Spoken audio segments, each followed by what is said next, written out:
Welcome to Nigerian American. My name is LD, and this is my podcast.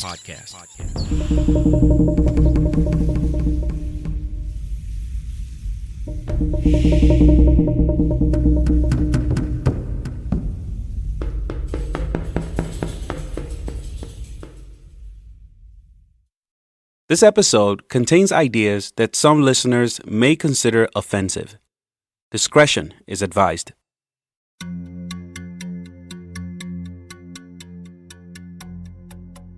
On June 23, 2019, the co-founder of one of Nigeria's largest energy conglomerates at the time, Mr. Cole, posted the following on his Instagram page.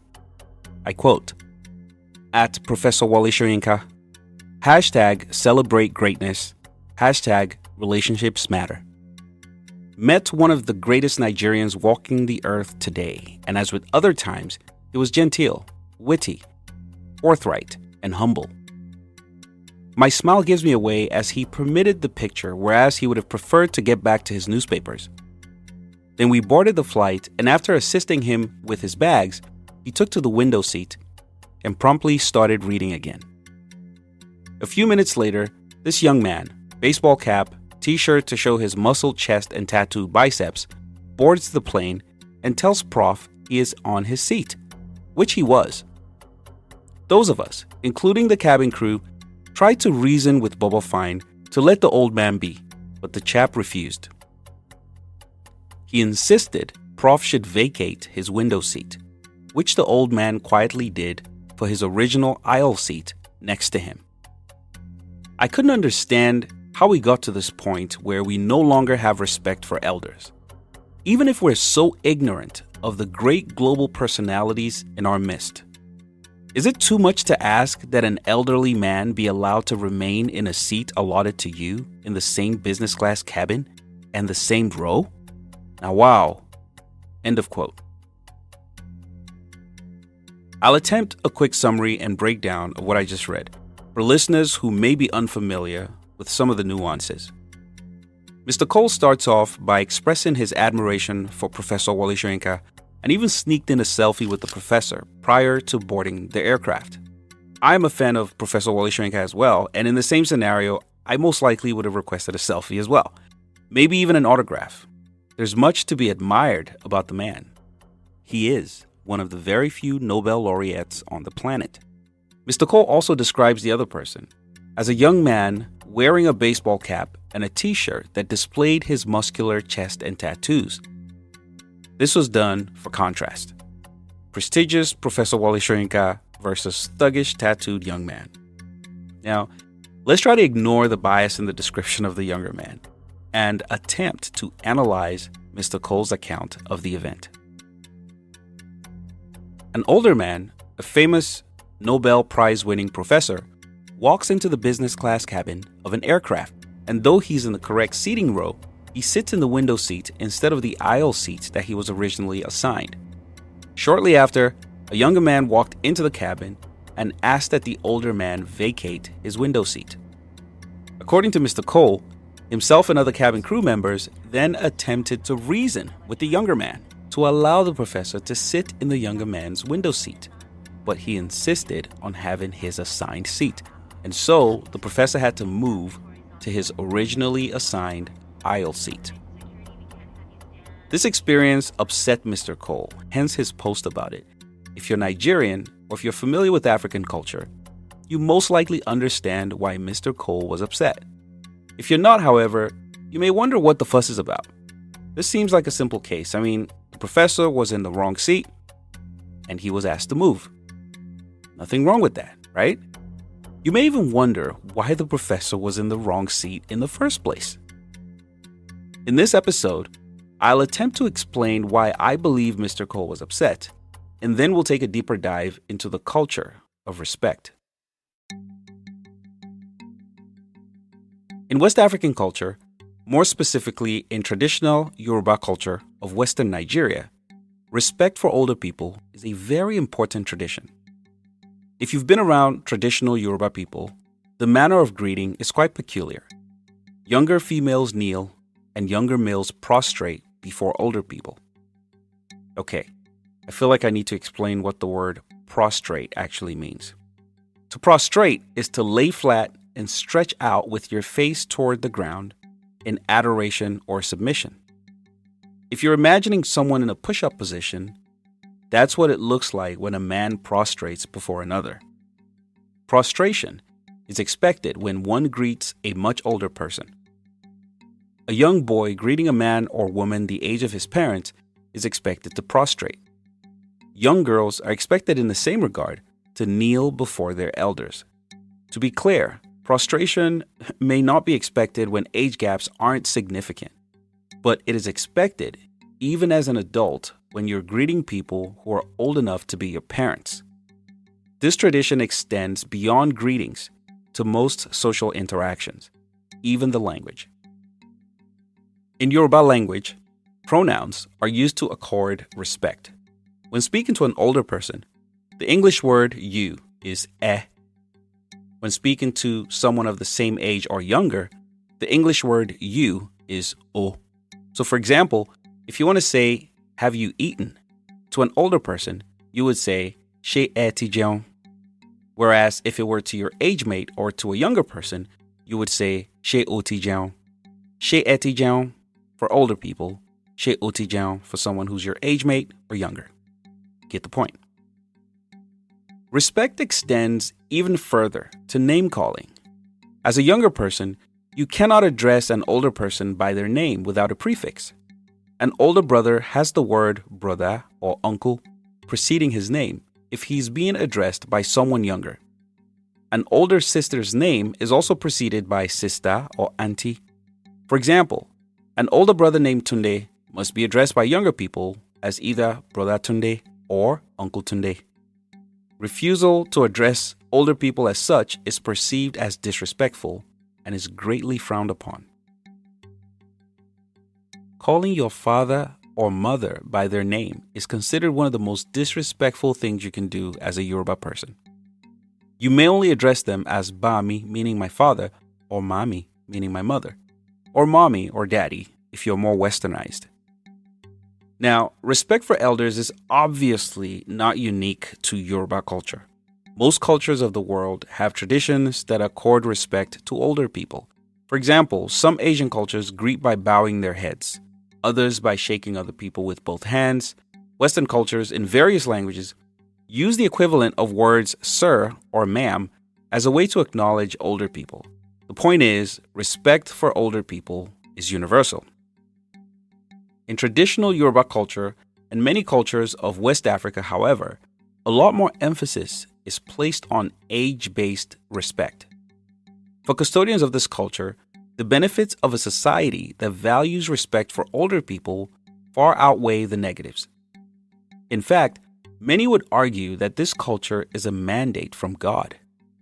Depending on which of the various gods you believe in, or what scripture or doctrine you present to support your position. It is my understanding that some European and Asian cultures are also quite similar, but I'm not familiar enough with Chinese, Japanese, Italian, or Indian culture to speak on those. So I'm focusing this episode on the one that I'm very familiar with and grew up in, which is the Yoruba culture of Western Nigeria. In traditional Yoruba culture, the emphasis placed on respect is huge, and the consequence of disrespect could be severe. As a young child growing up in a Yoruba community, there are certain ideals that are planted and reinforced, sometimes forcefully. For example, you cannot question, challenge, or disagree with the ideas presented by an older person. You cannot express frustration or displeasure at an older person. You cannot call out an older person's folly. There's no scenario where it's okay to hold an older person accountable for failures. When older people take advantage of you or abuse you physically, verbally, or even sexually, you're expected to obey and never challenge their authority. An older person is considered wiser, and therefore, any attempt to oppose, challenge, question, or inquire about their decisions can be considered as disrespectful, even if those decisions are abusive, manipulative, wrong, insensitive, or simply unwise. You have literally no rights as a young person that trump the rights of an older person. These rules give an older person in traditional Yoruba culture near absolute authority over a younger person, even if the age gap is only a few years. The community frowns upon non-compliant members, which leads parents to sometimes punish their non-compliant children into conformity. Families that display these qualities are considered the model families in the community. Failure to get your children to abide by the laws of unconditional respect can literally make you outcasts. Now let's get back to the business class cabin of the aircraft. Why were Mr. Cole and other passengers and even the flight crew trying to persuade the younger man to give up his assigned seat for the professor? Or maybe a better question to ask is, why were they upset that he didn't want to give up his window seat to the professor? If you ask a Yoruba man, the answer is simple. The professor is an older man who should have been accorded the courtesy of being able to sit wherever he pleases.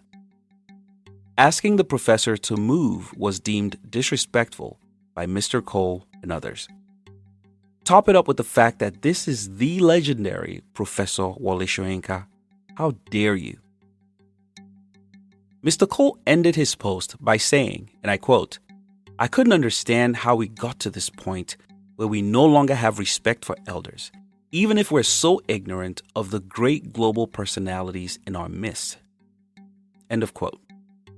What I deduce from that statement is that even if this young man didn't know who Professor Soyinka was, he should have respected his age and allowed him to sit wherever he pleased. I wondered while reading the post if maybe Professor Wole Soyinka sat in the wrong seat by accident because he wasn't noted as putting up any resistance at all. The younger man who refused to give up his seat may have also had reasons why he wasn't willing to compromise, but none of that mattered. In that moment, and through the lens of our culture, the only thing that mattered was that his request for the professor to move was disrespectful. If you've been taught this idea from a young age, like I was, it is natural for you to agree with Mr. Cole. I'm a huge fan of Professor Soyinka as well, and if I were present, I probably would have instinctively felt exactly the same way as Mr. Cole about the event. Mr. Cole has done nothing wrong.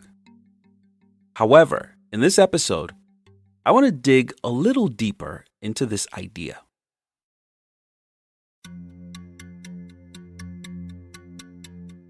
I'm quite sure that at some point in time in human history, the model of unconditional age-based respect may have been considered to be the best of the available options. I could even argue that unconditional age-based respect helped to maintain hierarchical societal structures. I could see unconditional respect, as you would imagine in the army, as being necessary to maintain some form of order. But the more I learn and better understand human society and collaboration mechanisms, the more uncomfortable I feel specifically about unconditional age-based respect. I know my ideas here may upset some people, but I'd like to beg for your patience and ask that you please hear me out as I present this thought.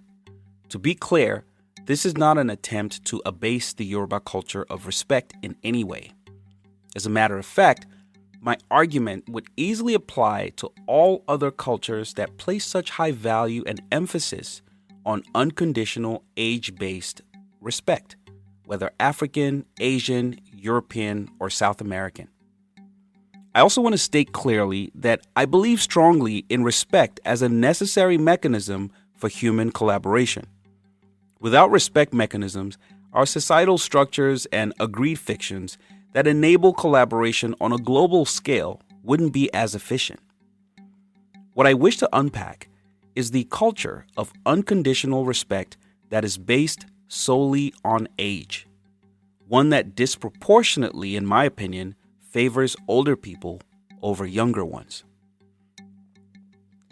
In a perfect world, a world where unconditional age-based respect reigns as the supreme order, the younger man would have had to find somewhere else to sit, because asking an older man to stand up from your assigned seat is unacceptable. So what if he's in your seat? Can't you see his gray hairs? Do you not have elders in your community? Would you ask your father to get up from your seat? Imagine. All these young children of nowadays. No respect.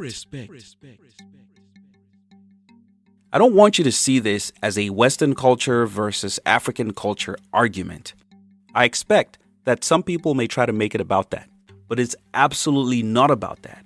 What I'm asking is that we see this as an inspection and a potential opportunity to adapt cultures that support unconditional age-based respect. This argument applies to all cultures. But like I said earlier, I've chosen one that I know well enough to dissect. Should younger people respect older people? Absolutely. No argument there. However, should older people respect younger people? This is where I usually get crickets. I absolutely believe that respect should be mutual between young and older people. Balance is necessary because once the scale tips over to either side, there are problems. If young people don't respect older people, knowledge transfer is limited and valuable experience could be lost over time. If older people don't respect younger people, however, that knowledge transfer and the ever more important opportunity to revise the knowledge that is being shared is also limited. When a child asks why, it is an opportunity to transfer knowledge. When a younger person questions an idea, it is an opportunity for a discussion with the older person. My issue is that cultures that favor unconditional age-based respect assume that this is only an opportunity to teach, as opposed to it being an opportunity to learn as well. When there is mutual respect, there is room for the knowledge transfer in either direction. Personally, my experience has been that when a younger person questions or challenges an idea that an older person has presented in communities that favor unconditional age-based respect, they're met with heavy resistance. The typical response is that the older person is wiser and therefore cannot be questioned. It is just that way and you must accept it. Assuming that the older person is always right is walking into a one-directional conversation where the older person is telling the younger person what they understand to be correct and not given an opportunity for any alternative thoughts or perspectives. Does experience matter? Yes, absolutely. Should someone with more experience be willing to share those experiences with others? I think so. Does the age of the person with the experience matter? I don't think so. In the fast-paced era of change that we're currently in, knowledge has become more and more experience-based and not age-based. There are 20-year-olds with a ton of more experience in certain domains than their 50-year-old parents. This doesn't mean that the 50-year-old parents have no other experience to offer to the 20-year-old. It means that they both need to acknowledge that they can learn from one another, and that age should not be a factor when it comes to knowledge. Mutual respect. If the older person is always right and cannot be questioned or challenged, younger people are limited to the ideas and consequences of decisions made by older ones. We can see how that is playing out in much of the developing world today. People who are mostly unqualified are appointed into decision-making positions based on their age as opposed to their relevant expertise. There are many ideas I thought were ludicrous as a young adult, but I couldn't dare question them because of the resistance that I met each time I so much as insinuate that there could be an alternative perspective on a topic.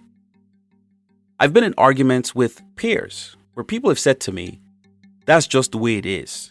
You just have to accept it that way. That is our culture.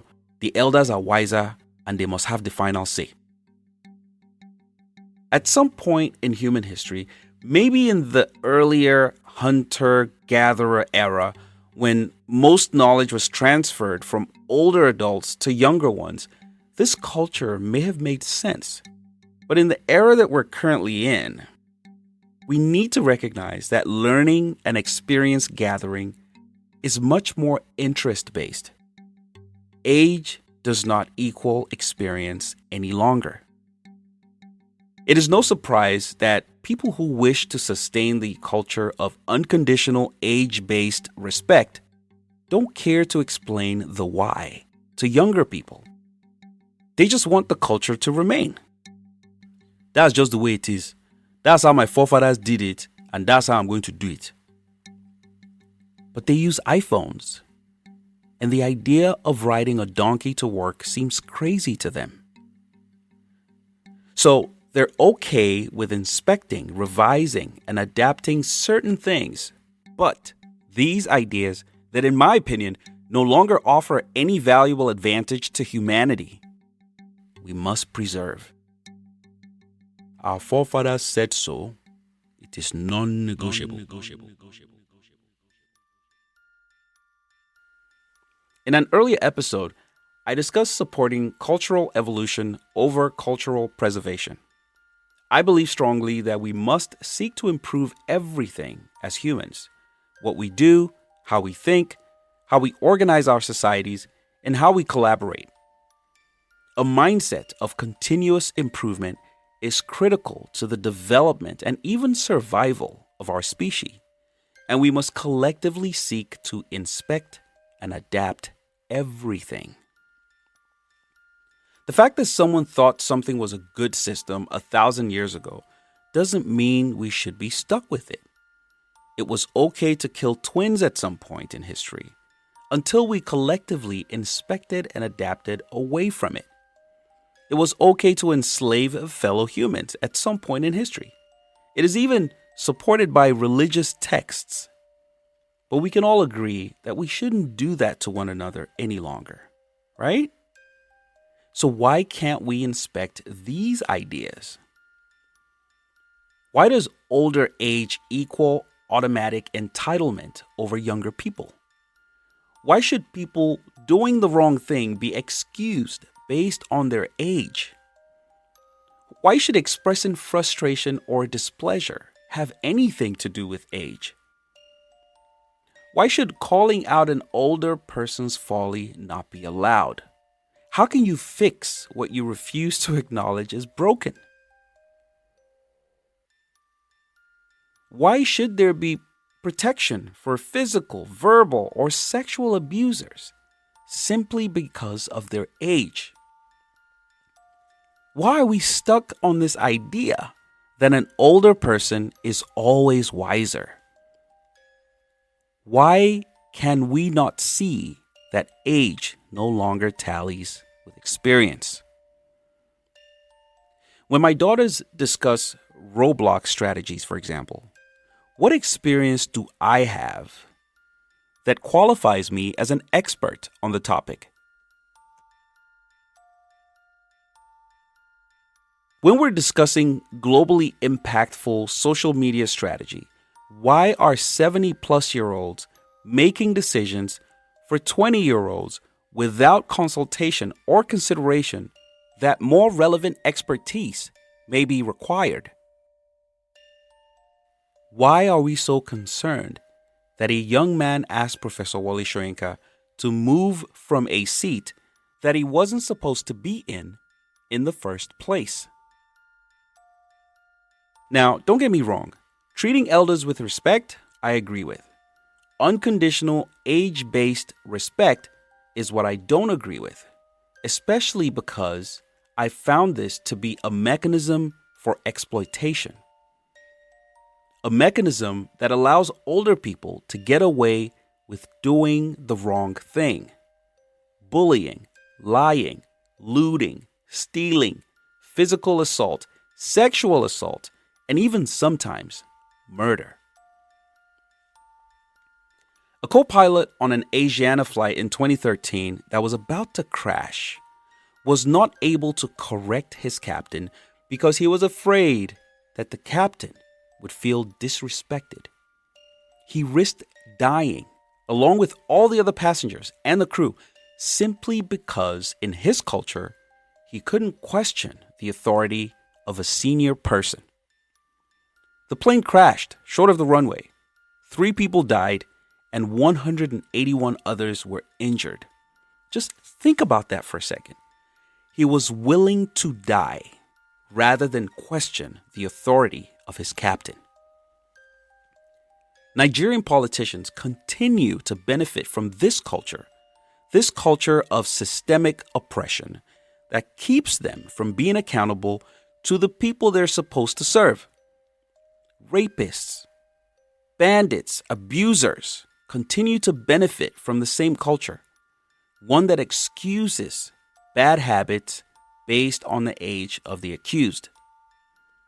A society that excuses accountability based on the age of the accused will automatically breed oppression. In some parts of the world, this is self-evident.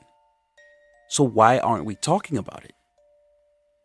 We may not wish to acknowledge this as a culture that must be revised, but the failures are evident, especially in the developing world.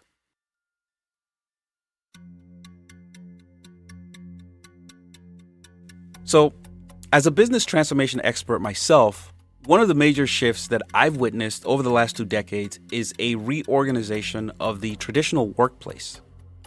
Many organizations are rethinking the often negative impact of traditional hierarchies to culture in the workplace, and they're shifting to a more collaborative, team-centric, value delivery and problem-solving framework. Mutual respect is important, regardless of whether you're the CEO or just an intern. We're asking teams to organize around value as opposed to within siloed hierarchies. We're asking folks to leave their badges at the door when we're in problem-solving sessions in order to allow everyone's voice to be heard, which inevitably encourages innovation. The idea that young people have nothing to offer because they lack experience is an outdated idea. The idea that young people do not deserve the respect of older people is outdated. Even the US military is exploring organizational frameworks that shift away from traditional hierarchical structures into more decentralized, collaborative, pod-centric frameworks that have been proven time and time again to work much better.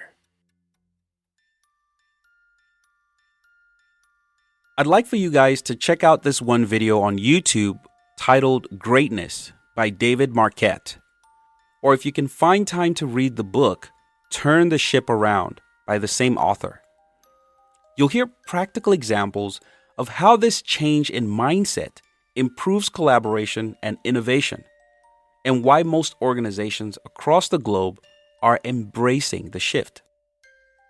I believe strongly that age-based unconditional respect gives absolute power to older people and reinforces hierarchies that limit the necessary innovation and collaboration required for any society to thrive in this modern age. I'll include a link to the David Marquet video and the book in the show notes of this episode. You can find that on www.nigerianamericanpodcast.com. There's something I think is worth mentioning about the event that I described at the beginning of this episode. Something that led me to further believe that Professor Wole Soyinka is truly a progressive man. According to Mr. Cole, he didn't put up any resistance when he was asked to move. He respected the young man enough to acknowledge his request and do the right thing. Mutual respect. Similar scenarios with more conservative and traditionally minded folks would have had him ignore the young man or even create an unnecessary scene. I'm begging you, as my audience, to question everything. Not because you want to be disrespectful, condescending, disobedient, unruly, or disruptive, but because there's always a better way. Humanity has come this far only because we have continued to question everything we do, everything we see, and all the things that we believe. We must continue to question everything because we will never be perfect. There will always be room for improvement. I hope this was valuable.